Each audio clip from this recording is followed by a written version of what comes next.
All right, good morning. This is Colin Wheatley with the Wheatley Podcast. This is episode 4. I'm with Sam Jividen. I appreciate you for coming out this morning. Yeah, no problem. And we are at Fuego Coffee. If anybody's not been out here, I'd highly recommend it. They got some great coffee out here. And we're sitting here in this kind of cool looking studio overlooking the city of Rochester. It's quite nice. So, Sam, how are you today? I'm good. Some might say Fuego's the best coffee in Rochester, but I'll remain neutral. I would have to love concur. It. Yeah, absolutely. I love Fuego Coffee.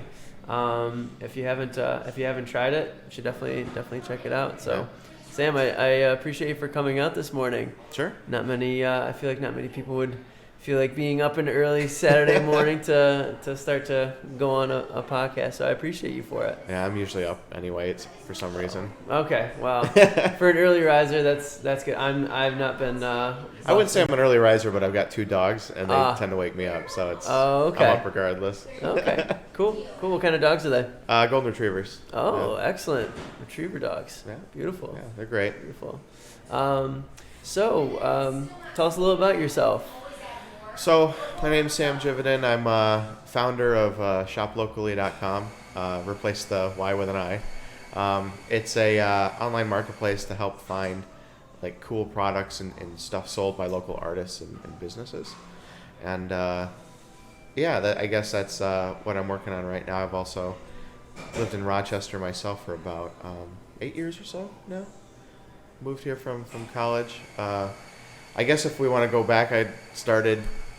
went to college for music business, which of course is a fairly useless degree these days. Music business? Yeah. What would somebody do with music business degree? Well, so back when I went there, the main professor for the music business program was talking about how the music industry making money off of ringtones was the greatest new thing. So that kind of gave me a hint that maybe this isn't... Yeah, a long-term career. Ringtones. Yeah, I haven't used a ringtone in I don't know how long. Yeah, you remember how you used to have to pay for ringtones, but no one does anymore. Right. His theory was that was going to be how the record industry made up for the loss in CD sales. Oh, clever. Nah, he was wrong. Yeah, right. Wow, he's almost selling his course. At school, being like, come take my course. We'll teach you how to make money on ringtones. Yeah. Well, I mean, maybe I'm overplaying it, but yeah. No. Right. For sure. He was definitely a good professor, but it's music business is tough. But to be honest, the only reason I did music business is I started music education and then realized I hated bureaucracy of education, and I wasn't a huge fan of kids. Oh, wow. So I was like, well, maybe I shouldn't do that. Yeah. And I didn't want to lose the music credits, but I wanted to do business admin. So cool. That's basically where the music... Made the switch over, drop the music. Yeah. And then like most people, graduated college thinking like, well, what the hell do I do now? Right. And moved back home, as most people do. Worked at Best Buy just to get started, just to pay some bills. And then eventually that turned into working in retail management at the store. And then... using that to leapfrog into management and technology, which it's kind of interesting how you never know what path things will take. But I ended up working in retail management into working at a local startup in Rochester.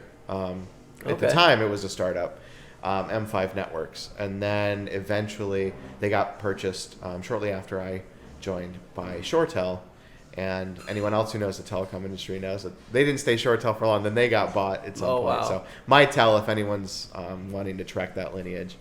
But M5 Networks was like the first company that I got exposure to the tech space at a professional level and the startup world at that point. And I loved it. It was chaotic. No one knew what was going on, which is like the best kind of atmosphere because you're just constantly like solving problems and you're like super empowered to deal with things as they come up. And when you're in a hyper growth startup atmosphere, there's tons of opportunity for career advancement. So like we were adding staff constantly, and I was able to go from just a entry level tech, answering the phones, solving issues, to account management, to people management on the support team. So it was probably the biggest amount of growth in my career so far has been in terms of just velocity was at that company. Interesting. And then from there I had an opportunity to move to Datto, which is my full-time job right now where I work. Rochester listeners are probably pretty familiar with Datto, but they're a pretty big tech company downtown.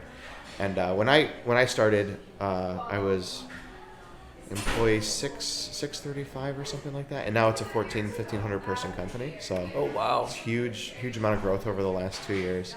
And that was, well, I'll call them a super late stage startup. So they were still independent, and then just through the amount of growth and like a merger that happened in the middle of that, it's probably the most. So in terms of like velocity, M5 Networks was my biggest piece of growth.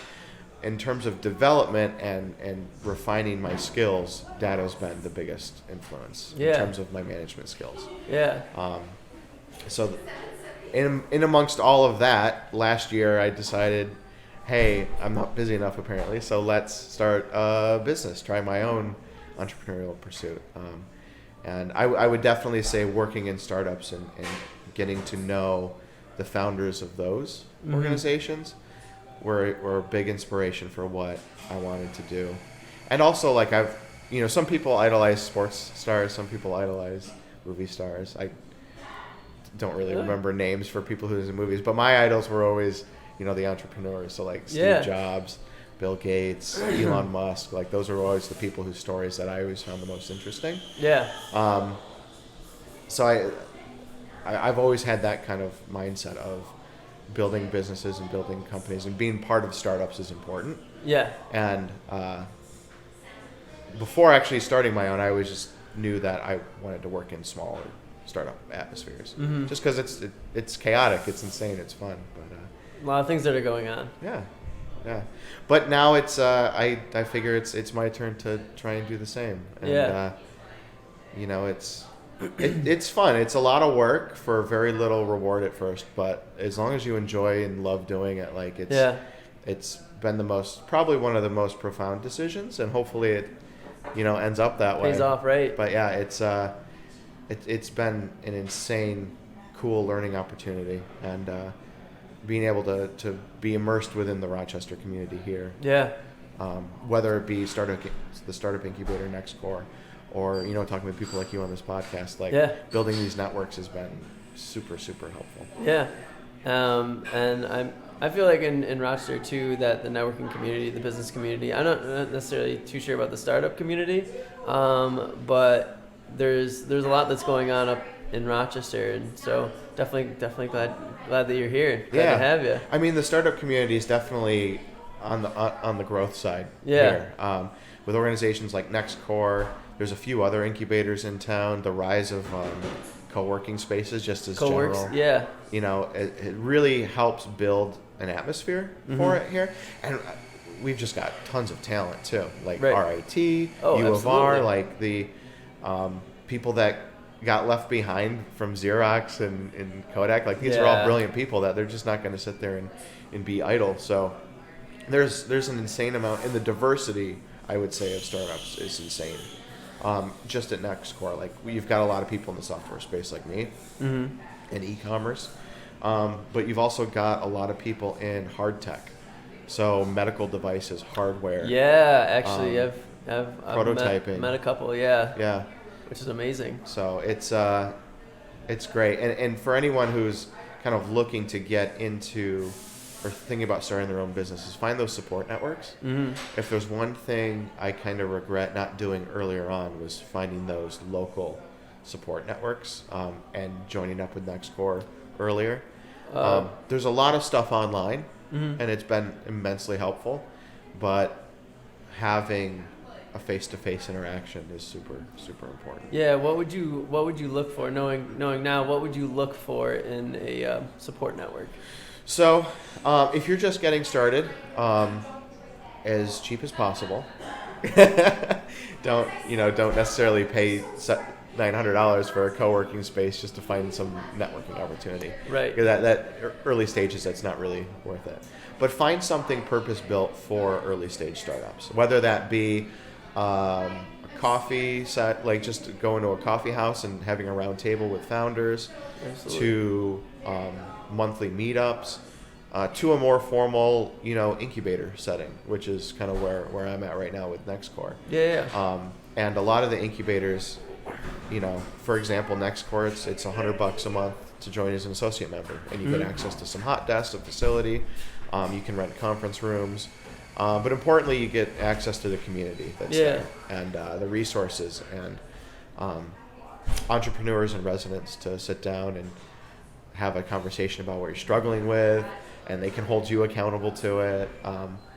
That's a huge part of it. And for anyone who is moving from having a manager to being the boss, like, It's accountability is hard. Yeah. Like it's hard to hold yourself accountable. It really is.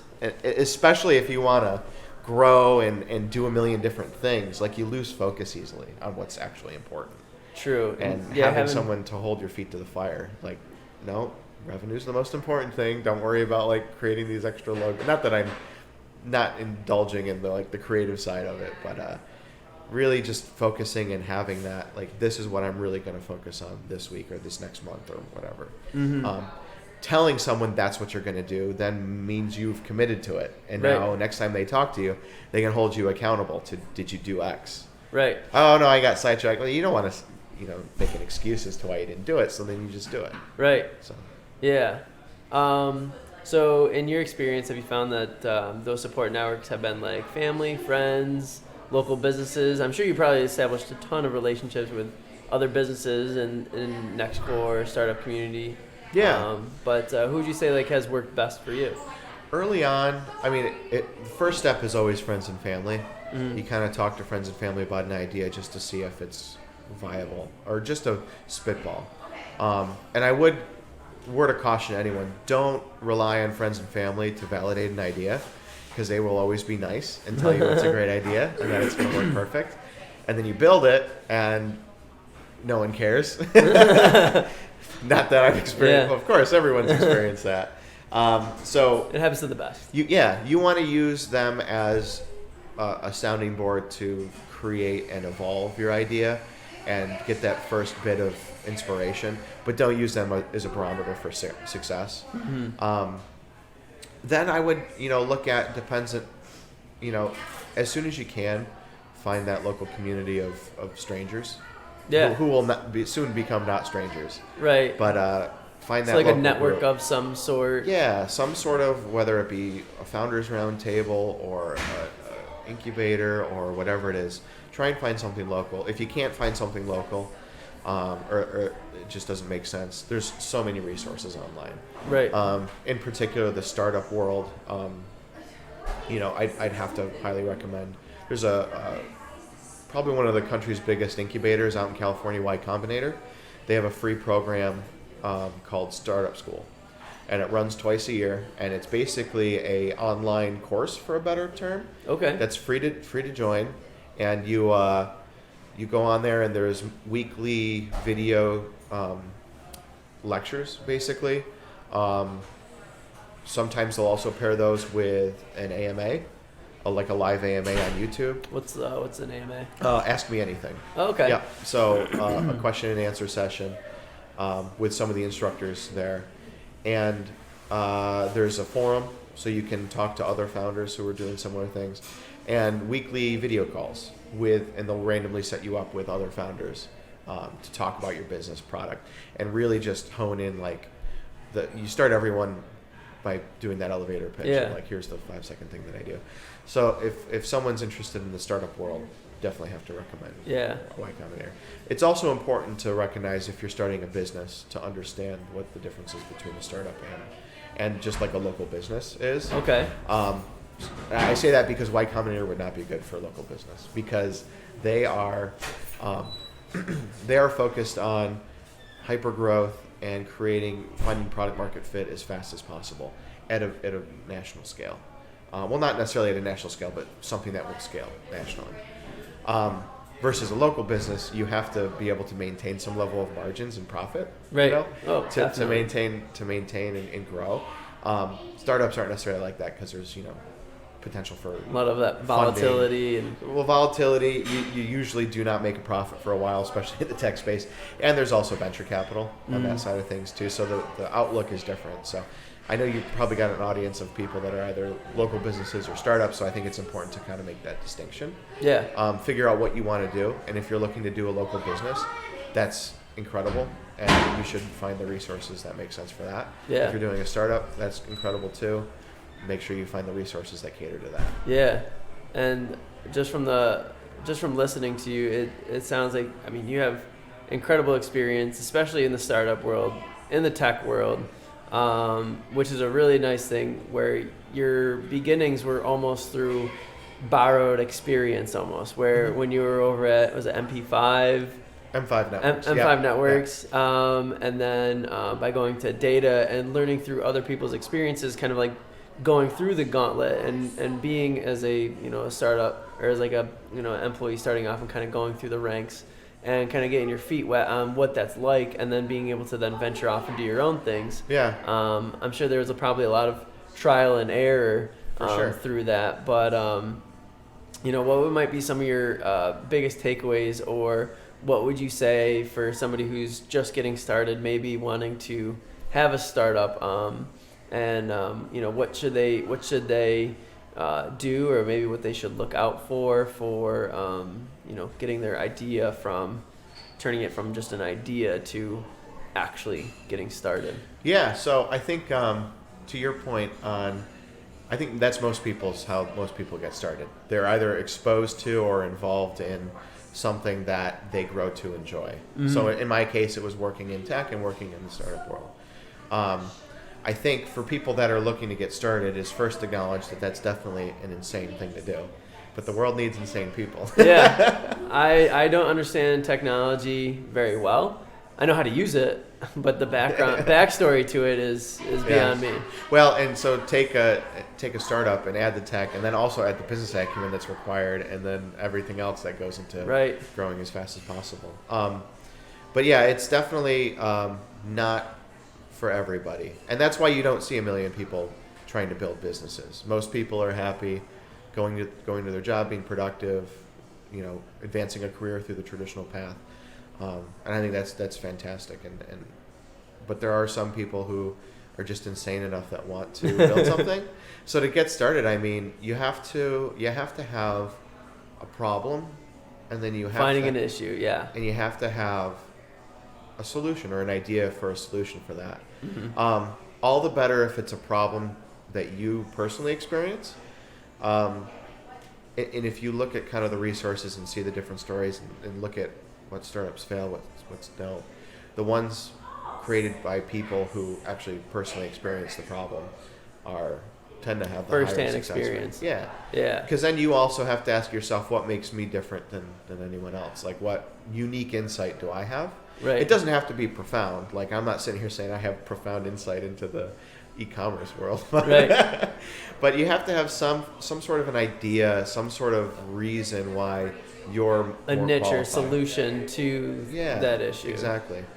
And then the probably literally the most important thing is just do something. Mm-hmm. Like, build something.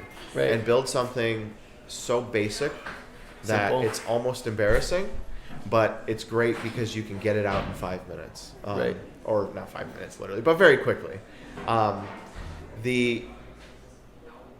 Because the reason to do this, and I'll frame it this way, do you remember Twitter the day they launched? No. Do you remember Amazon the day they launched? Well, that might be before our time, but... Well, I've seen the Instagram photos of Jeff Bezos sitting in his office with Amazon on the wall, but yeah, I don't actually remember. But that was after all they already started selling books and stuff online, so they already had some level of success. Yeah. That some news company. But I guess the point I'm trying to make is that if you're going to launch something and no one's going to care and no one's going to remember, so you might as well just launch it. Note that. Yeah. Because that's when the reason why you want to launch, and this isn't my unique idea, this is something that if you look into and read some articles and read the literature around building startups, this is foundational in what being a startup is. Mm. But the sooner you launch, the sooner you begin the learning process, and the sooner you start to figure out what works and what doesn't work.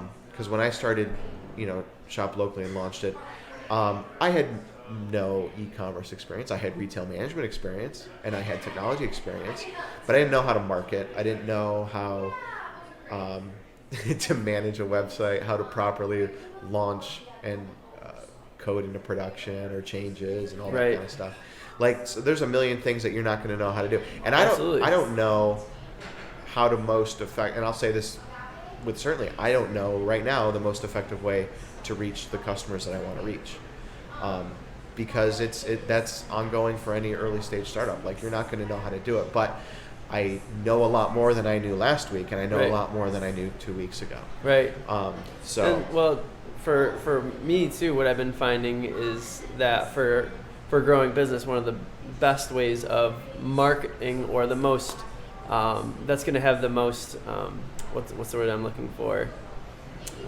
Get the most out of it is word of mouth, or from people talking to other people, sharing that idea, versus maybe traditional marketing, whether it be putting up commercials or ads or things like that, where when people actually start talking about your idea, they learn about what you're doing. Yeah. They find that it's beneficial to them or the community, or just a really cool idea, and then they just start to share it with their family and friends, just being like, wow, like, this is happening, and that's just going to help more people learn and grow about it. And one of those avenues that I feel is networking, or doing this podcast to help kind of at least project what other people like what you are doing. 100% word of mouth is the most effective, because that's the word I'm looking for. It's your trusted resource, right? Like, you trust your friends, you trust your family, and if they recommend something to you, the likelihood of you looking into it is way higher than if you just ran across an ad on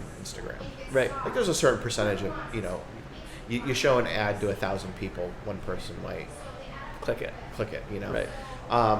Versus if we're friends and I tell you, oh, hey, check this out, there's probably a 50% chance that you're going to check that out. Good chance. Yeah, rather than 1/10% chance. Right. So it's totally super effective. And the challenge is building and figuring out how you build that trust. So for me, for example, anyone will tell you social media is hugely important.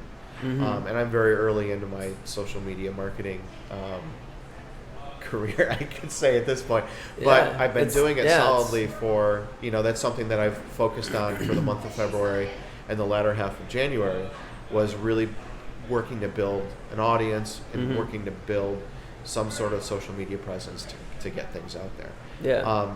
And when you look at it in terms of percentage of growth, when you look at a month and you see how I grew my social media following by 200%, 250%, that's really, finding those little metrics and wins really is something that can be motivating. And in the beginning stages too, like, they might be small from 100 followers to 200 followers, but still, like, that growth is great to see. Yeah, and look at percentages for sure, because when you're early stages, your growth is like, oh, I added 3 people today. Yeah. Oh no, but I added 15% to my, right. That's important to kind of remember the scales of it, and that's kind of the cool thing with social media, is it does scale easily. Mm-hmm. So, like, the more followers you have, the more followers you get on a daily basis. Right. As long as you keep putting quality content out there and you start connecting with an audience. Right. And those tools will also help you figure out what your target audience is. And when I say, I don't know how most effectively to reach out to anyone, I think that's going to be the case if startups are being honest with themselves. That's the case for any early stage business, is no one really knows how to reach their customers in the most effective way. But using these tools and launching early and getting on social media and experimenting, the earlier you start making mistakes too. Exactly. And you're going to make a lot of them. Right. For sure. Yeah. But so that's why I say it's so important, and that's not why I say, that's why they say it's so important to launch as early as possible. Because if you're continually incubating an idea and you're continually trying to refine it and make it perfect, you're not going to learn anything. And you're not testing it on... Right. And you might make some really cool feature, that no one cares about. Right. And now you just wasted 2 months making Right. that feature, or baking that feature, figuring it out. Right. Like, it's just not worth it. Just put something out there and people will tell you what they want. Right. Either directly or through whatever metrics that you want to follow. Right. Definitely. So learning about how to go about starting a startup and paying attention on how to grow it or market your idea. Tell us a little bit more about Shop Locally, and I guess how you got started with your idea. Like, where did the incubation process start for you? Yeah. So the very initial thing. So I guess the problem I was trying to solve was when I moved to Rochester about 8 years ago. I had no idea who had what local stores there were. And certainly at that time, too, it was extraordinarily difficult. And we are a growing search. city, too. Like, Yeah. there's more and more people that are coming here, too. 100%. And there's not an easy way to search online and for either stores or products or whatever it is. And that was, for me, when I look at the landscape, I can go to Home Depot's website and I can find a specific bolt, and it'll tell me how many they have in stock, what aisle it's in, and what section within that aisle it's Right. in. And You can even order it and they'll have it for checkout right when you right. get there. Or they have their own like little Amazon locker-esque type things that you can do pickups. So you don't even have to actually Right. talk to anyone, which is brilliant. So I looked at the disparity between that, and currently is still the case with small businesses. That was a personal problem that I experienced, so I thought, well, that's a problem I could tackle. So the first idea that I had was creating a platform that small businesses could create quickly an online store, an online presence. All those stores would kind of be connected through a marketplace. And I would also include point of sale, inventory management, all these services. If anyone who's in the e-commerce space knows, I just basically described part of Shopify. So when you have these first ideas, take a look at the market, see what's out there. And I quickly realized there are so many amazing services, and I'm trying to accomplish way too much. Like, there's a million different things I tried to build. You're building a marketplace, you're building a e-commerce platform, you're building a web development platform, you're creating a point of sale system. Like, that's just way too much. So realistically, in talking with friends and hashing out the idea and doing my own research, I found out there were people that already did it well, and if I can't do something 10 times better than Right. someone else, then who cares? So I just stripped out the stuff that didn't matter or that didn't fit that framework. And what I landed on, what was left over, was the marketplace piece of bringing all the little guys together to find a central repository of listings and all that kind of stuff that a customer could go to and quickly discover what products were available. And the hope is that, if someone who is into skateboarding, they might not necessarily visit a shop that's into mind, body, spirit type stuff, but there's certainly products that each have that would be attractive to the different market segments. So having that marketplace allows these kind of network growths where customers from one store notice customers of another store, and as a result, the site grows organically, but each seller on the site grows. It's the same principle that an eBay or an Amazon or Etsy uses to grow their businesses. Now, just to kind of just ask a question real quick, is that similar to, when you go to a website and you buy a certain product, and it would say the person that bought this product was also interested in these products? Yeah, and every one of those products is from a different seller.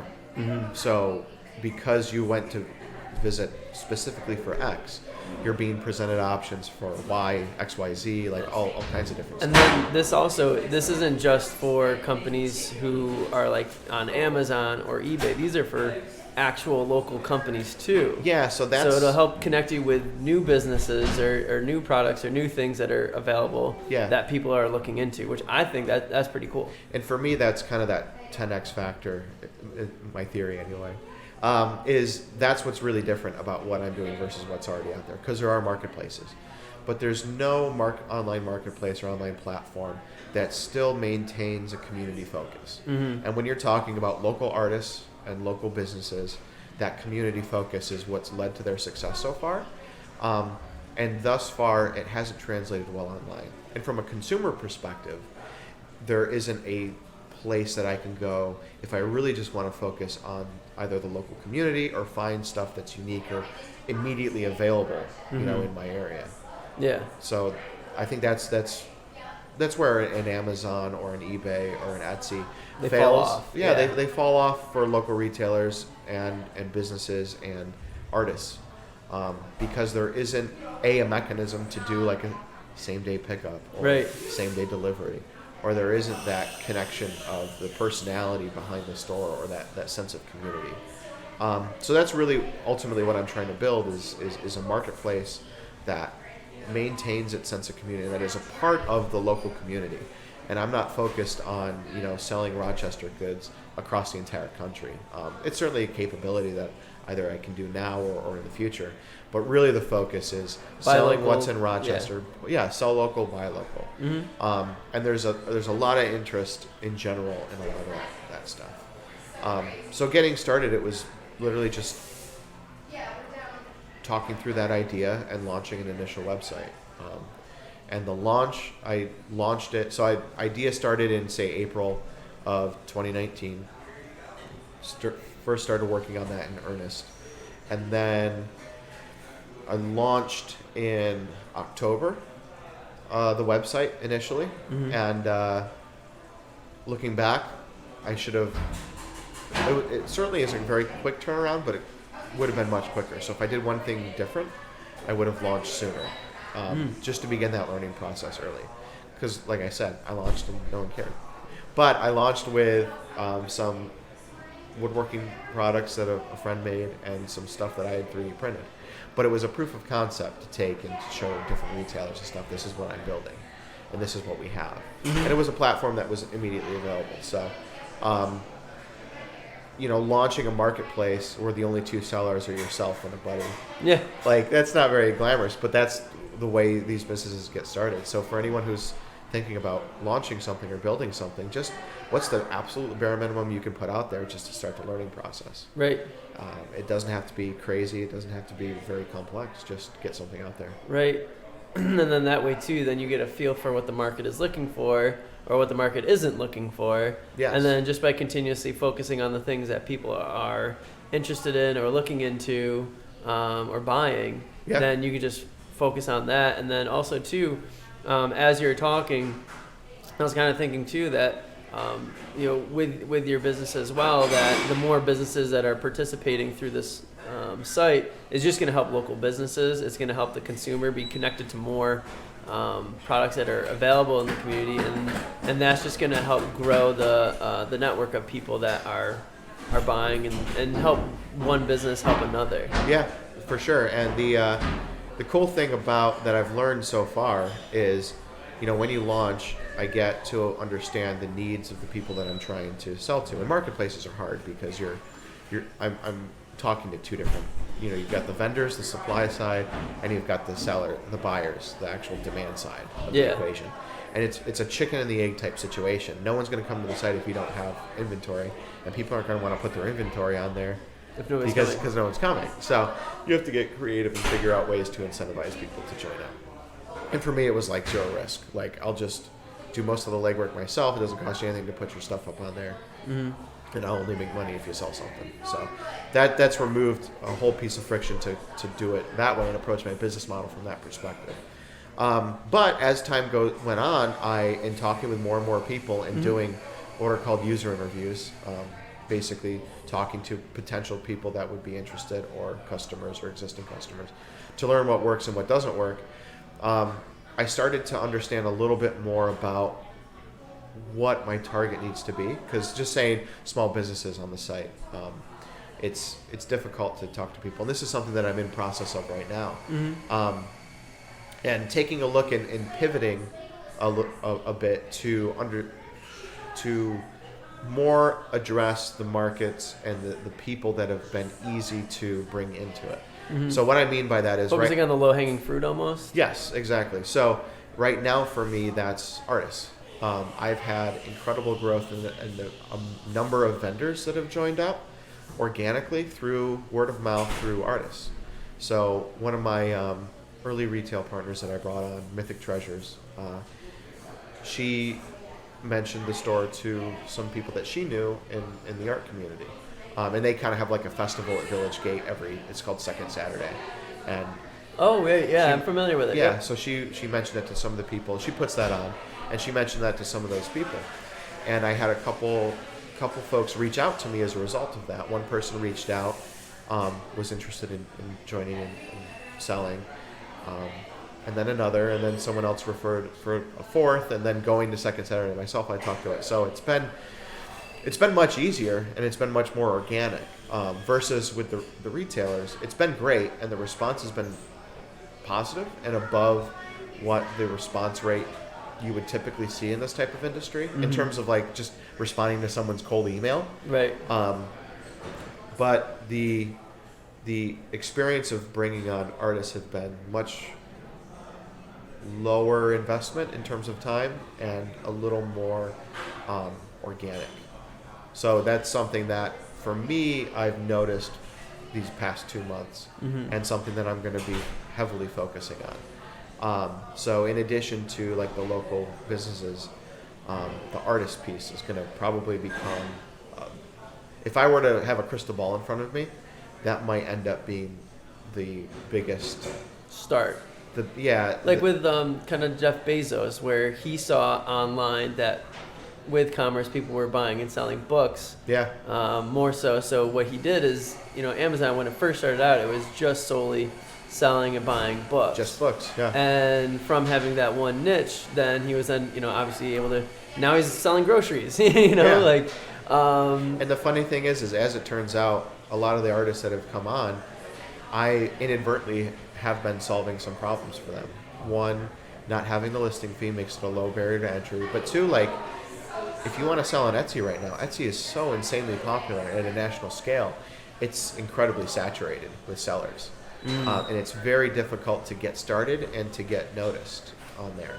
And plus, a lot of the artists that I've talked to have been very local focused. Like, it's all been craft shows, trade shows, festivals is where they tend to sell most of their product. And my mom actually, she is she makes jewelry, bracelets, necklaces, and I've even had conversations with her on, when going to craft shows. A lot of times when you go to craft shows, you always get people that are just walking by, just looking, and they don't actually like really purchase anything. So you end up spending money going to these craft shows, setting up your booth, taking the time, and then. And depending on the craft show, it's not cheap. Right. Right. For the major, Lilac Festival, I mean, you're talking hundreds of dollars for a booth. And it's Fairport Canal Days.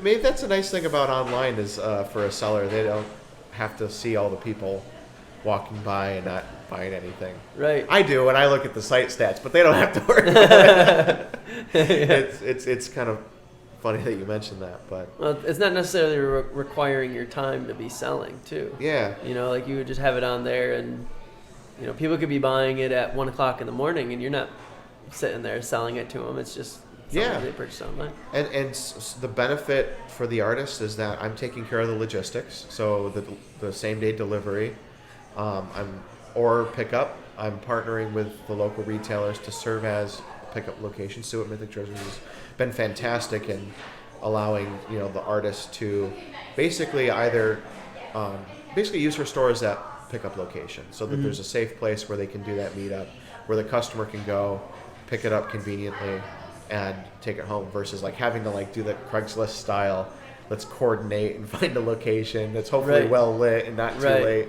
Right. Well crowded. Yeah, and one of my one of the artists on there, I won't mention names, but one of the big things with her was, not having to meet with some of the creepers. Maybe I'm using that term wrong, but that's why I'm keeping it. But the people that are like. You don't having to deal with that. Yeah. And you don't have to worry about meeting with a stranger or getting weirded out by an odd circumstance. Like I Right. just take care of all that. It's a very traditional Right. sales interaction, and it's also they don't have to necessarily wait for a craft show to sell and to continuously move their products. Product. So it seems like just like a couple of things that I'm taking away is that kind of like that example you were given earlier about like the Home Depot of not really having to deal with people, which some people are kind of taking that creep, worry out of it. Yeah. But then also too, I'm sure the payment method is all done online too. So Mm-hmm. they go online, they purchase the product. It's delivered the same day. Yeah, they can And- buy from multiple people all at the same time. Like from a customer standpoint, it's seamless. Like it's just as if you were going on Etsy or something like that. Right, except you get it the same day. Yeah. Yeah. It's more convenient, and it actually supports and gets you something that the tagline for the site, find what's meaningful. Mhm. So finding things that are actually meaningful in the community, things that actually matter. You can buy 100 trinkets on Amazon for $1 each, or you can buy one thing that's very handmade, that's really like what am I thinking? Like, you know how your grandma had like her fine china or whatever. Okay. She had that her whole life. Like, Right. these are those important pieces that you hold value to. And the cool thing about the art community and the independent art community is you can get those really meaningful items, Pieces. but they're not super terribly expensive. Like you can spend $40 and have or $30 and have these incredibly handmade wooden coasters Right. available now on shoplocally.com. No. Yeah. But these incredibly handmade Not kidding though. yeah, wooden coasters that are much more than just like some generic thing that you would buy at Target. Right. And for not that much more than you would spend Right. at that kind of place. So it's there's a huge market for it. There's a huge demand for it. I mean, you look at the success of Etsy, and I think I'm excited to be able to offer this. Not It's only another level too, other than Etsy or any of those other online stores where it's like this actually is providing a whole nother level of what would be the word for it? well, convenience. Convenience. Yeah. Yep. And just making it easier connecting consumers and buyers and Yeah. just making it more convenient. Yeah, I think in Rochester, everyone kind of knows some of the local artists and knows some of the people that are really, whether it be like a garbage plate sticker or drawings of the different neighborhoods, different pieces of art.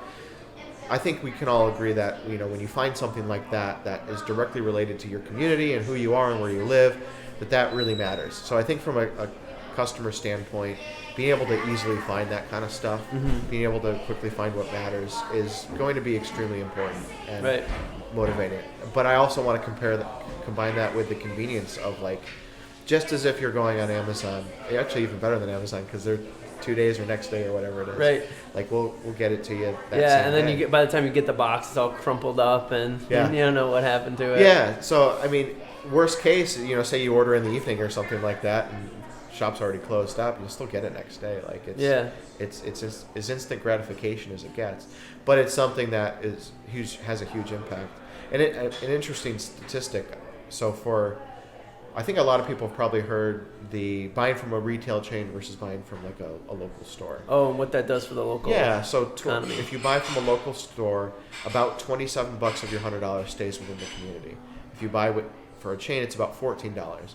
It's even worse when you talk about buying online. It's about $1.07 stays in the community if you buy on, say, Amazon or something like that. The cool thing with Shop Locally is you get the best of both worlds. You get the convenience of shopping online, but you still get that, what was the first figure? I said 27 or whatever it was. Yeah, of $100, $27 stays That local. You get the same level. Actually, probably even a little bit better if you're buying from an artist, Right. because you're not buying a product from a retailer who also is selling nationally made From another- products. yeah. So it's significantly more than that, especially when supporting local artisans. A guy on the site, for example, makes these incredible handmade soaps that I just put on there, and you wouldn't believe how great they smell. But his story and the way he makes it, and the fact that he sources local ingredients means that buying something from him, spending just $5 on hand soap, which isn't that much money at all, is such a huge impact to the local economy. Right. And from the consumer, your benefit is you have a product that is just leagues above. Right. What you're getting at Irish Walmart. Spring. Yeah, exactly. Like another. Oh. No, go ahead. What I was gonna say too is like another thing of that too is that I imagine buying hand soap from a local craftsman or craftswoman who put the hard work into this, and the actual process of buying it, like going to the public market and like imagine it being winter right now, like the only place that you're going to be able to get that is if you go out of your house to these shows or these festivals to actually purchase these things. You have to go out of your way. And the festivals, it kind of makes sense because you might be going to that anyway. Right. But that's only once a year. Exactly. So how are you going to stock up on that soap otherwise? And then so for the shop locally as well as that, you'll be able to get it whenever on the same day. Mm-hmm. Yeah. I mean, ironically, I'll be probably at some of the, not probably, I'm definitely going to be doing some of the local festivals and stuff and some booths. So yeah, it'll be there. But that's the hope, is that it gets exposure to people who otherwise would have a hard time getting it on a national stage. But really just by maintaining that community focus, it benefits the customer because they get it super quick and they get cool, incredible stuff that you couldn't get anywhere else. Right. And it helps the community and the artists because it's now easier for them to find their customers, and it's easy for them to just transact business in a casual way. Right. And I'm a supplement to whatever sales channel that they might also be using. So they'll still do the festivals. Right. Or if you're a local retailer, you'll still have your own website, or you'll still have your own Right. People still go to Wegmans or wherever, But so someone who happens to be on my site that might not be wandering through your store buys something, then they can go pick it up that same day. Yeah. Or they buy from an artist. The artist benefits because they sell something, but say the customer wants to do a pickup, they get to pick up from one of the partner stores. That's free foot traffic going through their store, getting exposed to maybe that place for the first time. Right. And also too, like as we're kind of talking, I'm thinking of I want to ask this, but like as we're going through the conversation, I was like, what was it I was going to say again? But one of the things that I was finding too is that I work with a lot of local businesses, retailers, and what we're finding is that with companies like Wegmans, well, more with Wegmans than Walmart, because Walmart's definitely more of like a national scale versus Wegmans is more so of a local. And you see, and this is happening to a lot of local retailers that I'm working with too, is that a local retailer could be selling a product at Wegmans, and then in the next year or two, Wegmans could be coming out with their own product, and kind of you kind of lose that local touch versus with some things that you would not be able to get access to through Wegmans, you would be able to get through shop locally. Yeah, I think there's a lot of stories on that too, especially when you look at what Amazon does. There's been some cool tech startups that Amazon has even funded, like as they have their own venture fund, and they'll fund these product ideas to come to market and they'll sell it on Amazon. Mm-hmm. There's a good example of a smart microwave. Someone made a microwave that did some pretty cool functionality connected to Wi-Fi, and you can monitor from your smart. I don't know what you want a Wi-Fi microwave for, but it was cool and people liked it. And Amazon, they went through Amazon's startup product fund thing, got launched on Amazon. A year later, Amazon comes out with an Alexa microwave. Yeah. They just eat them alive. So it's thanks for the ideas. And it's tough. And you're not going to be able to stop that. And especially for the business owners, the market forces are going to be at play. But you got to figure out what gives you an edge, and what will make you stay competitive. Because if you launch a product at any moment, one of the big players can just launch something similar. Yeah. But you do have the first mover advantage. And you're more lean and mobile, so you can pivot quicker than a big corporation can. I think, and that's something important too, is pivoting and adjusting your idea as you go is extremely important. For me, it's not completely leaving the focus of the local retail, but it's recognizing, this artist thing is really starting to have more momentum. And Rochester is a huge art community. Yeah. So let me focus on that. And that's been my past, 3 weeks has been focusing on that community and going forward with it. So it's... and then also too, if you want to think of it in the artist shoes too, because I have some friends' parents too who are actually very well known for their art and their pieces, and I mean they have their own website and they're selling their pieces for thousands of dollars, right? Yeah. But for a lot of artists too who are kind of just breaking that barrier, this could be that stepping stone to really get their pieces out into the market to share with people in the local community, so that as they continue to grow and For sure. sell their pieces, they can. One of the cool things too, like I mentioned earlier, when I was exploring what I wanted to do with this, I ran across Shopify. It's like, oh, they already do most of it. The cool thing with finding those people is that I find Shopify and find out that they have these great what are called APIs. So I can sync my hooks into someone who happens to have a Shopify store, sync everything over, and then keep the inventory in sync for both of those. So the Humble Gents, which is the gentleman that makes the soap I was talking about earlier, he sells on his own website on Shopify. But because I was able to identify that and see that there's a decent amount of the early sellers that I have using Shopify, let me find a solution or put together a solution to make it even easier. So when someone comes to me and they've already got a Shopify store, it takes that onboarding from weeks down to a day in terms of getting their products listed on the site ready to sell. And that's important too for anyone who's looking into startups, is finding those opportunities. Early on, you're going to do a ton of things, and you should be doing a ton of things that don't scale well. But find those things and figure out, like, okay, here's a personal problem I'm having. It's taking my retailers and artists a long time to add products to the site because people are busy. And especially if you're running a business like retailers are, there's not a lot of time.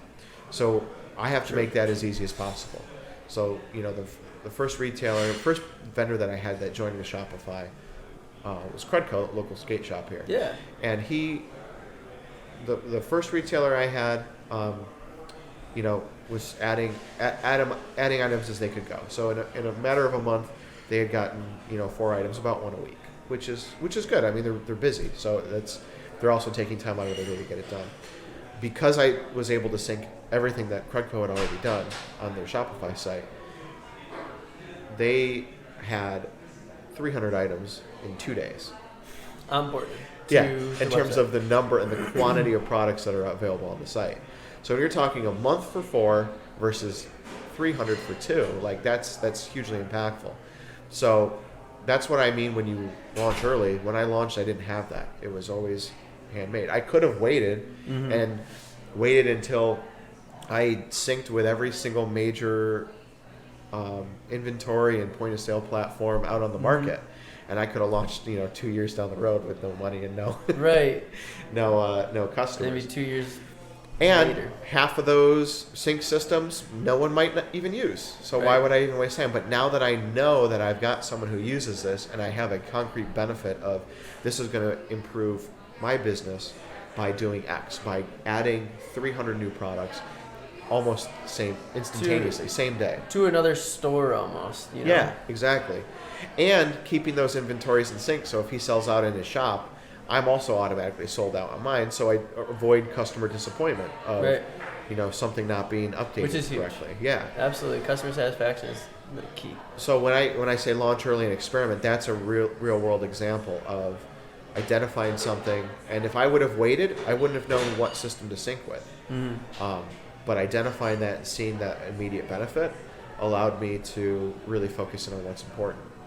So the second system I was able to find, Mythic Treasures had Vend, and I found it was relatively trivial to sync their Vend point of sale system into my site. So there's a lot of learnings and a lot of things that you'll learn along the way that will ultimately get you faster to your goal. But I wouldn't have known to do that, or I would have wasted way too much time doing it to a degree that I didn't need to do it.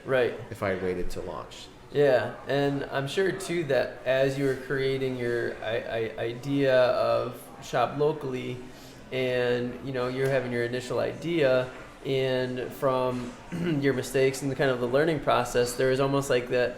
I don't know if serendipitous is the word for it, but you were able to find additional benefits too for businesses along the way. Like, I don't know if from the early on stages, like, oh yeah, I could sync right up to Shopify and bring everybody's products right on board in less than a day or in a day or two. And there's only one way to really find that out, is that just to do it, and Right. to get started early. I don't know if you've seen that Will Smith video, which kind of reminded me as soon as we were starting off. Is I was thinking of that Will Smith video is like fail early and fail often. Yeah. So like when you have something that you want to do, just go out there and start sharing that with your friends, your family, with people, with those incubators, to really kind of see where that market is, and then kind of make those tweaks, those critiques, and if it's something that you really want to be doing, then keep rocking with it and keep figuring out what works best. Yeah, that you brought up a good point too. When you're starting a business or starting a startup, this might sound like a no-brainer, but just make sure it's something you're passionate about. Right. Like if I didn't care about local businesses, right, like it would. What motivation would I have to keep going? Like, but the fact that I'm into it, it's something that I wanted to, that I personally had a struggle with trying to find. For sure. Not a life or death struggle, but my No. life would have been easier if I could have easily found some of this stuff. Right. And now knowing that, you could probably look at my laptop. I don't have it with me, but it's always covered with stickers from local artists and stuff that's uniquely Rochester. Like having a single source to be able to find all that stuff easily is great. Kind of creates that sense of pride in being in Rochester. Exactly. Yep. So with all these great things too that you're talking about, that local shops and artists will have access to through Shop Locally, how much does it cost for somebody to onboard and get started on Shop Locally for a local business? So there's no fixed cost. There's no monthly fee. There's no listing fee, anything like that. The only cost is to get started is your time. Yeah. And once you sell something, there's a commission that the site takes. It's 9% plus 30 cents. Yeah. And that includes payment processing. Anyone who knows payment processing knows why that plus 30 cents is there. Yeah. Those are like. I'm sure. I don't, but I'm sure. Yeah, the credit card transactions are weird, but so that's it. It's super reasonable. I keep the fee purposefully low right now because, one, brick and mortar, they have expenses and bills and stuff that someone who's a pure play online doesn't. And I'm also making sure that I'm super competitive with, Amazon's average. It varies by product category, but if you average them out, it's around 15 to 16% is what they charge. eBay's around 15 once you include payment processing with PayPal. And, Etsy's up there, and they've got, a fixed fee associated with them too. So I want to remain with the market, super competitive. Early on, I'm not too concerned about turning insane amounts of profit or anything like that. It's really just about volume and growing. I want as many, putting that proof of concept to the test. Exactly. And reducing that. But it's also important to charge for it too. So if anyone's start doing a startup, don't just put a beta out there and make it free. Because then you don't know, is someone going to actually want to pay for it? Right. Like I could make a really cool ad blocker, but is someone going to pay for an ad blocker? Probably not, because there's free options out there. Like people aren't going to pay for that kind of thing. So it is important to charge something just to validate that someone will pay for it. Yeah. If you're B2B, then that's number's going to be, what you charge for is going to have to be much higher. But the early on, you just want to charge something, make it moderate, but also just focus on the most important thing is to reduce any amount of friction. So I would never charge a fixed fee because an artist or a retailer is going to join. They don't know if they're going to sell anything right away. True. And it's super, when you're a startup, things are low volume. So I don't want to make any promises or set any expectations that are going to have a monetary impact on someone. Right, where your website is almost just a tool or a resource for local businesses to utilize. And one of the nice things too is that there's no quote unquote charge, is unless you're selling stuff essentially. Yeah. So the initial investment is your time. Like I want to take care of my customers and give them a great experience, either through that same day delivery piece or curating and getting incredible products to make it easier for them to find. I want to take care of my vendors too. Right. I want to make sure that they're taken care of, and that I'm doing as much as I can to help them.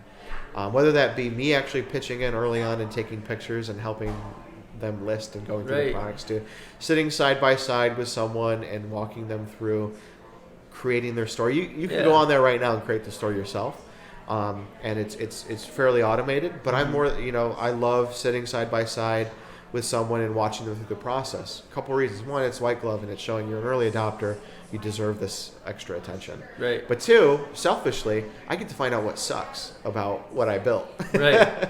Where they struggle and what parts of the sign-up process what can don't help make them sense. sell more. Which Exactly. It's almost like that symbiotic relationship where it's like they do better, you do better. Right. If I didn't go through the arduous experience of adding products one by one and helping a retailer through that, I might not have identified how important it was to create some sort of sync to get 300 products up over the same amount of period. Yeah. So it's doing that kind of stuff and doing things that don't scale, and by that don't scale, does that mean easily as a founder or a leader of a company, say Shop Locally grows across the country and it's in multiple cities. Right. Am I going to be able to sit there and make every single delivery, handhold and onboard every single person that joins the site? Be like Santa Claus. Yeah. You'd have to be everywhere all at the same time. Definitely can't do that. That's not going to scale. But I love doing it now, and I'm going to keep doing it while I can because I learned so much, and I have an incredible time doing it. So. Right.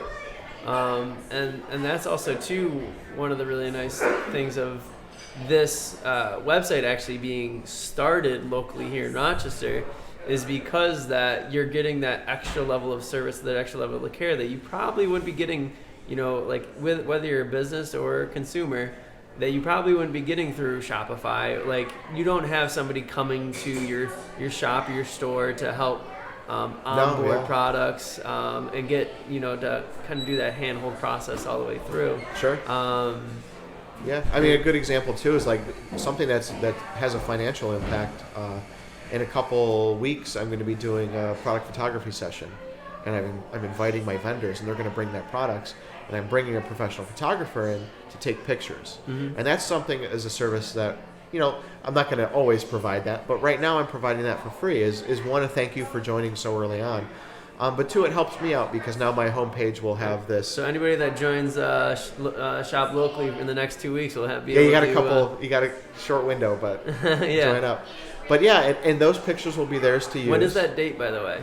Oh, I don't have a date yet. Oh, okay. Still in the early surveys. Once I find out, I'll post that. 2 to 3 weeks. Yeah. All right, perfect. Just to kind of help create that urgency, and also too, speaking about urgency too, one of the things I was thinking about too is that one of the features on the website. This is one of the kind of like the questions I had earlier. Was that with the website being able to kind of create those trending, because you like this item or because you bought this item, you might also like these items too, is that will probably also help those early adopters as well, because the earlier that they adopt to Shop Locally, the more people that are going to be looking at their products, the more likely is that somebody buys this product.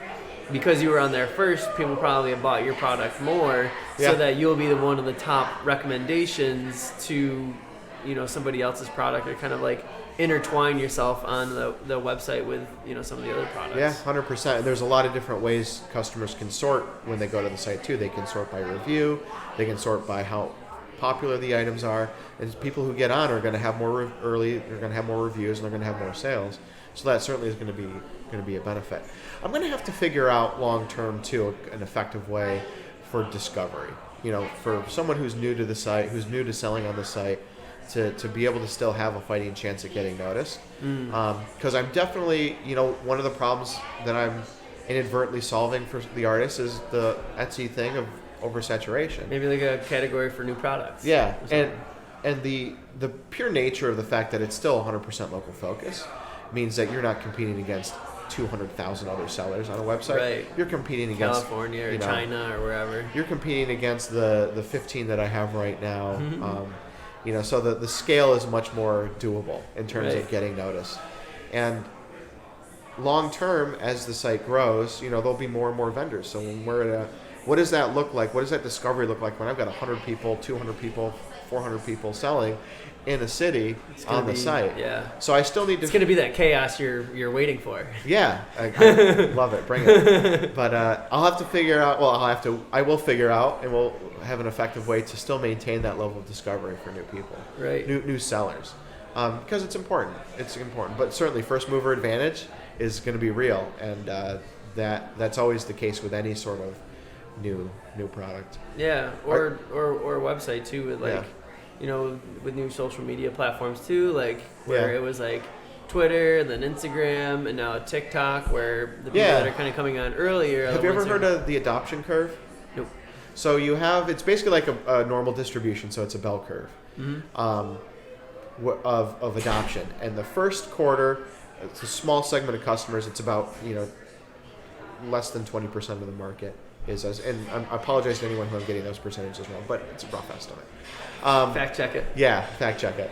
But those are your early adopters. Those are the people. Those are your first mover advantages. Those are the people who are willing to experiment and try something new and are flexible. Then you've got either the late stage or kind of the more normal audience. People who are still in before the latter half, but look for some certain level of establishment. And whether that means, if you look at consumers, so someone who bought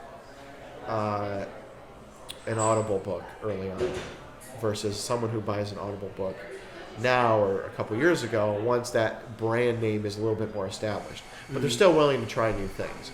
The latter half of the adoption curve are the people who only look for things. They're a little more change of version, but they're only looking for established things that they basically need to see more than half of their friends or family be aware of or use. Right. And then the tail end of it are the people kicking and screaming that are only using it now because they have to. And they have no other option. Like smartphones. Think of your grandma and a computer. Like computer. They only have to have it now because basically they need to do their banking online. And they were dragged kicking and screaming. And if they didn't have to get a computer, they wouldn't get a computer. Right. So you can talk about that in terms of like computers, specific companies, products, market segments. Like there's always that adoption curve.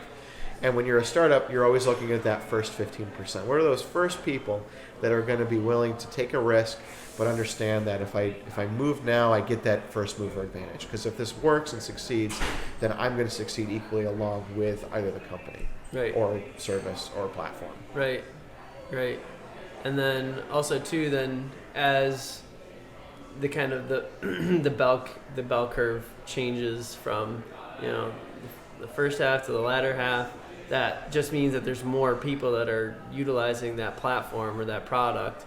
Yep. And so for the people who were the early adopters, they're the ones that are, doing really well, being successful, and, understand that the ins and outs are, getting out whatever they're looking for. And you'll see that the adoption curve correlates with any growth trajectory for any market. Right. You have that initial, it's a little bit of a slow, but then you got that hockey stick, it just shoots right up. Right. And that's when you start hitting that mass adoption.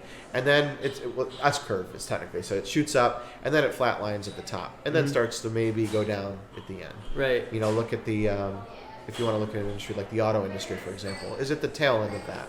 Right. There probably about as many people own a car as to whoever's going to own a car going in the future. Right. And there are going to be market It's not like there's going to be people owning 3 or 4 or 5 different cars. But back in 1920s and 30s, there are people who never owned a car, so they were at that hockey stick moment of quick adoption. Like people had to sell and had to create cars so that people could buy them. Now it's like everyone knows, okay, 2-family household, you're probably going to have 2 cars. But as time goes on, things are going to change. What does autonomous cars look like for ownership? Right. What effect does Uber and Lyft have on car ownership? Do there become cheaper options than owning your own car? And are there options that are just as convenient as owning your own car? Because that freedom aspect of it. And if you were to look in a crystal ball, you'd probably say that autonomous cars and Uber, that sort of combination, will result in eventually car sales are going to go down. It's going to become more of a service than it is an actual thing that you buy. Right. And so one of the things I'm thinking of too, for only being in startup for 1 year, it seems like you already have like so much information or knowledge about. Yeah, it's not all organized super well, but yeah. It's there. It's early on, I did a lot. I mentioned Y Combinator in startup school. I went through that program, going through it again now, just because it's helpful to have those conversations. There's a lot of literature out there. Anyone who's looking to get started in startup, find The Lean Startup by Eric Ries. It's an important book that talks about launching early and iteration and doing testing and experimentation and the process of, they call it validated learning. In what is it?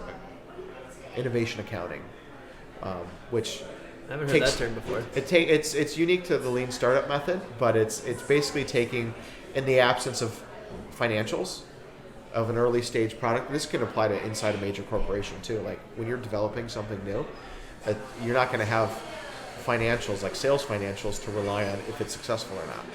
So you have to you have to leverage validated learning and innovation accounting to be your barometer as to how you're going to do that. And I'm not going to sit here and pretend I'm a master at lean startup. I'm, a year into knowing what the principles are. I've attended their conference, and it's a book I highly recommend. The Startup Way is another great book. Like, there's so many good books out there. Peter Thiel, who's one of the co-founders of PayPal with Elon Musk, huge early investor in Facebook, so he has a lot of success. He has his book out there. I would look into that. He's got some interesting thoughts. Not that I necessarily agree with all of them, but he brings a very unique perspective to what he does. And just, biographies of other founders, like if you haven't read the unauthorized Elon Musk biography, that's worth it. The unauthorized Elon Musk. It was written, it wasn't like an autobiography. Someone just told him, hey, I'm writing this book, and you can contribute to it if you want or not. And he argues there's some inaccuracies on it, but it tells you a lot about, like, especially him. He's such a weirdo because he's started in the best way.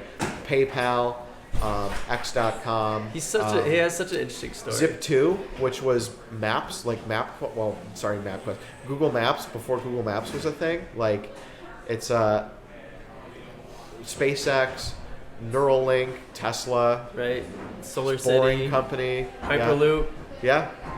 So like they, you get to understand their process and what they did. So all the resources are out there. I'm just spilling out everything that I've gotten from these resources, and my only hope is I try and put them into practice as best as I can. Right. And like one of the things and one of the reasons why I got started with the show, this podcast, not only in helping other people who are looking or thinking about doing startups too, but like also too, like,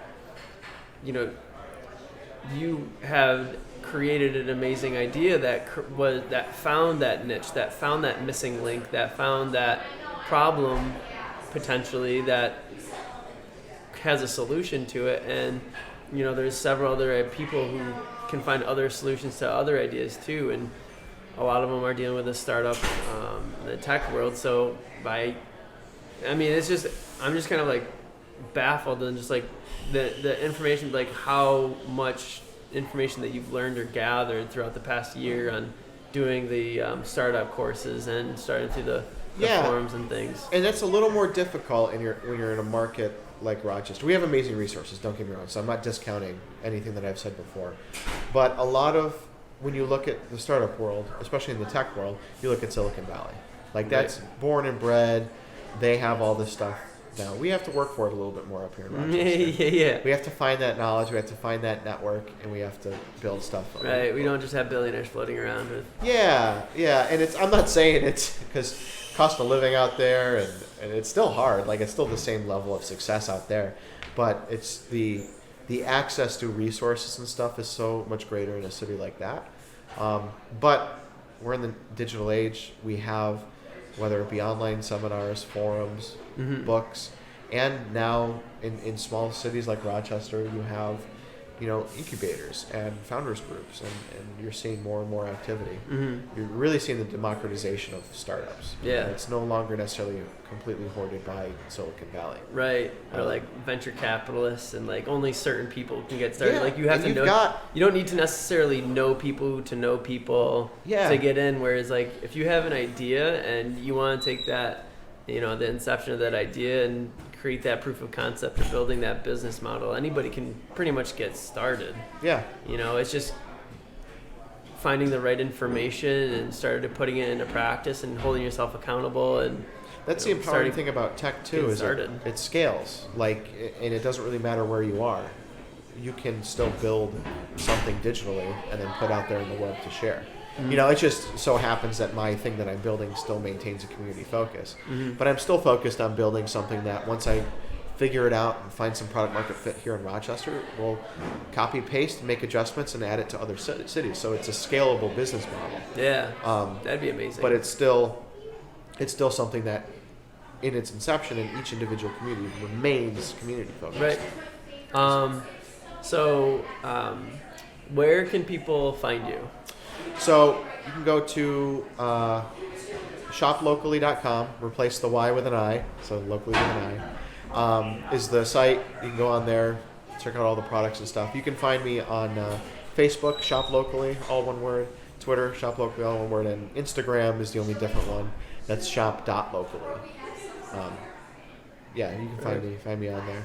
And I'll be posting Sam's information online as well. Cool. And one thing I kind of wanted to leave people here with is,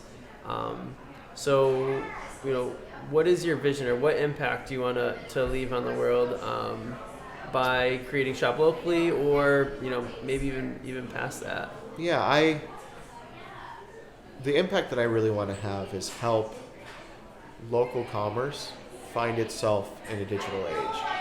And what I mean by that is, right now, of all sales that occur online, or all sales that occur in a retail setting, whether it be brick and mortar or online, only 14% is transacted online right now, between 14 to 15%, which is lower than I thought it was going to be. I always figured it was going to be 50%. But because it's lower, that means it's a solvable problem. That means it's not too late for small businesses, and it's not too late for local artists to be a part of that transition. The trend is certainly, it grows by another, so you take that 15%, that 15% grows by another 15%, so that's going to be 18% next year. Like, it's continuously growing, and it's inevitable that it will overtake. Maybe that's your bell curve that you're talking about. It is, yeah. And, it's inevitable that the majority of consumer sales will occur online in the future in some form or another. But I sure would hate for local communities and local businesses to lose out because of that. Right. And I think marketplaces and either what I'm doing or things like what I'm doing will help translate that into an online space. And I don't see a lot of people doing that right now. Right. So we need to take that local commerce, the Chamber of Commerce, I guess you could say, and put it online. Yeah. And find a way to do that. What would be another word for the online Chamber of Commerce? Like online commerce, e-commerce. Community-oriented e-commerce? I don't know. Yeah. Sure. Yeah. Patent. Right. Down patent. But that's the impact that I hope to have. I hope to be able to empower the little guys, the people in our community, to make that transition. What was it? I was literally gonna have something else to say, and then I was listening into what you were saying. I remember what it was. So essentially, with what I've found too, especially when working out in the local community too, is a lot of small businesses have a tough time creating that online market, creating their own website, because of that time and the money aspect of it. So this is almost kind of bridging that gap between, that small business who maybe not necessarily have that extra funds to be investing into full online marketing campaign to do Facebook, social media, creating their website and all those things. Yeah. Where, this will almost be like that grassroots form of putting your product out there. And then also, too, you can also be creating your own website in addition to that. This is just an additional stream of, getting your business out there. Sure. And it's just going to help, continue to help capitalize on this digital era or this digital market for local businesses. And it's certainly a given that every business needs to have a website. And if you need a website, I recommend go out there, go to Squarespace, go to Wix, go to these sites, because they can make you a really beautiful website really quickly. Where people have difficulty is, so let's say you're a store or you're an artist and you create a website. How are you going to market that online? How are you going to get noticed online? You could spend years perfecting your search engine optimization so that you pop up in a Google search. But that requires some geeky investment, and your time is limited. So you could also hire a firm to do that for you, but that's expensive. Also, you can market. You can leverage social media, but that's becoming more and more, as I'm finding out, certainly, more of a pay-to-play type atmosphere. So it's, you have to pay to feature your posts and boost, or you have to just be relentless at creating some sort of campaign where you're constantly updating and building a following. Right. So it's a slog, and it's difficult to do that. And when you're a business owner, you only have, if you're going to... You're going to be focused on revenue. Yeah. Let's say if you're a business owner, you'd be lucky if you had an extra 5 hours a week that you could dedicate just to building a website. And even if you had 5 hours a week, doesn't necessarily mean that you're going to have 5 dedicated hours. Like, Right. within that 5 hours too, you're probably going to be doing other things, and it's, right. It's just going to make things more difficult. Unless you want to stay up till 3 a.m. to up that to at least 10 to 20 hours a week. Sounds exciting. Yeah, it's not. So you're going to, it's not doable. And so the the other thing is you could hire a firm to do it for you. Hire a service provider to create a website, market, all that stuff for you. But that's expensive, True. And unless you're well established like a car dealership who can afford to do that, Right. because of their business model, it's Right. difficult. So I definitely want to bridge that gap. Have your website, sell online, sell on the national stage, do that. But let's not forget about selling to your local community online, because everyone's on their computer researching and looking up products. Right. And if you're not there, you might miss out. Right. And that's kind of where that's at. Right. Awesome. So, with that said, there's a lot that we kind of went over during the shot, from how to start a podcast, or how to create a startup, to kind of what that process looked like, to then your own idea, taking that proof of concept, some of the own struggles that you deal with, and then your idea, and the continuation of it, not only from where it is now to the scaling aspect of it. Sure. So not only is it a great idea, but also too, it's just kind of another testament to all the things that Rochester has going on. So I appreciate Sam for you coming on the show this morning and taking the time with us. I'd love for this show to get 1 million views. So for everybody listening, go like Sam on Facebook, Twitter. Sure. Twitter. I'm all of them. Yeah. Instagram. Not MySpace Instagram. or Friendster. Those No? are Okay. dead. TikTok. No. So on Instagram, you can go to shop.locally, and it's locally with an I. Go follow his page. Go share this video, like this video, share it with your friends, share it with the family if you like it. We appreciate you for tuning in. This is Colin Wheatley and Sam Jividen, and this has been Wheatley Podcast Episode 4. Appreciate you, and we'll see you next time. Cool. Thanks so much. Yeah.